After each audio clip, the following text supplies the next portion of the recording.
में जमीन मालिकों के लिए बड़ा अपडेट। दाखिल खारिज के नियम बदल गए हैं। अब हर आवेदन की होगी सख्त जांच। नमस्कार, मैं फरीदा गजर और इस वक्त आप जुड़े हुए एक न्यूज 24 के साथ। अगर आप भी बिहार में जमीन खरीदने, बेचने या दाखिल खारिज यानी म्यूटेशन कराने की सोच रहे हैं तो यह खबर आपके लिए बेहद महत्वपूर्ण है। देखिए, बता दें कि बिहार सरकार ने जमीन से जुड़े मामलों में बड़ा बदलाव भी कर दिया है।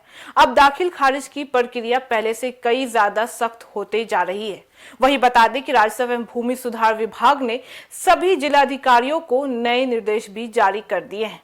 बता दें कि सरकार का साफ कहना है कि इस बदलाव का मकसद सरकारी जमीन की सुरक्षा करना, फर्जी जमाबंदी पर रोक लगाना और भू माफियाओं की गतिविधियों को नियंत्रित करना भी है। बता दें कि नए नियम के मुताबिक अब दाखिल खारिज के हर आवेदन की जांच के दौरान सरकारी जमीन के रिकॉर्ड का मिलान भी करना अनिवार्य हो जाएगा। यानी अब कोई भी आवेदन सीधे देखिए, आंचल अधिकारियों सबसे पहले बिहार भूमि पोर्टल पर उपलब्ध सरकारी रिकॉर्ड की जांच करेंगे और यह सुनिश्चित करेंगे कि संबंधित जमीन कहीं सरकारी जमीन तो नहीं है। सरकार की समीक्षा में यह बात सामने आई थी कि कई मामलों में सरकारी जमीन की जानकारी का सही तरीके से सत्यापन नहीं हो रहा था।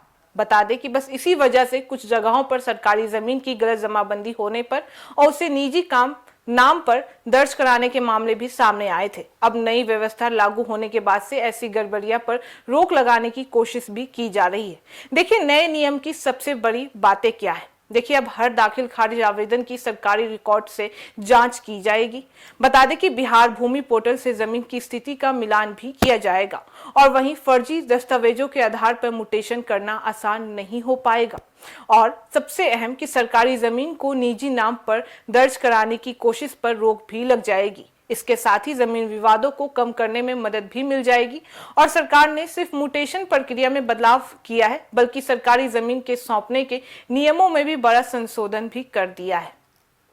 वहीं बता दें कि अब जिलाधिकारी यानी डीएम को 10 एकड़ तक की सरकारी या गैर जरूरतमंद आम जमीन का एक विभाग से दूसरे विभाग को ट्रांसफर करने का अधिकार भी दे दिया गया है। वहीं 10 से 20 एकड़ तक की जमीन के सौंपने का अधिकार प्रमंडलीय आयुक्ति को भी मिल जाएगा। अगर जमीन 20 एकड़ से ज्यादा है तो उसके लिए राज्य कैबिनेट की मंजूरी भी जरूरी हो जाएगी।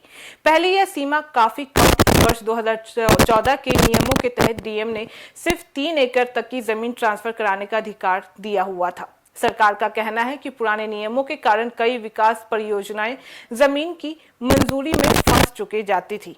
अब नई व्यवस्था से सड़क, अस्पताल, स्कूल और अन्य जनहित योजनाओं के लिए जमीन उपलब्ध कराने की प्रक्रिया भी तेज हो जाएगी। वहीं बता दें कि जमीन मालिकों के लिए इसका मतलब साफ है कि अब जमीन खरीदने से पहले रिकॉर्ड की पूरी जांच करना और भी जरूरी हो जाएगा। वहीं वास्तविक जमीन मालिकों को फायदा भी मिलेगा क्योंकि फर्जी दावे और गलत जमाबंदी की संभावना भी कम हो जाएगी। वहीं बता दें कि बिहार में जमीन विवाद लंबे समय से बड़ी समस्या भी बनी हुई है और ऐसे में सरकार का यह कदम भूमि रिकॉर्ड को अधिक पारदर्शिता और सुरक्षित बनाने की दिशा में महत्वपूर्ण कदम भी माना जा रहा है। देखिए, जमीन की कीमत सिर्फ पैसों से नहीं होती है, बल्कि उसके सही रिकॉर्ड से तय भी की जाती है और अब बिहार सरकार उसी रिकॉर्ड को मजबूत करने की तैयारी में भी जुट चुकी है। तो फिलहाल इस खबर में बस इतना ही। बाकी इस मामले पे आपकी क्या राय है आप हमें कमेंट करके जरूर बताएं। ऐसी तमाम खबरों के लिए देखते रहिए एक न्यूज 24। हर खबर सबसे पहले, सबसे सटीक। वीडियो को लाइक करें, शेयर करें, चैनल को सब्सक्राइब करना ना भूलें। धन्यवाद।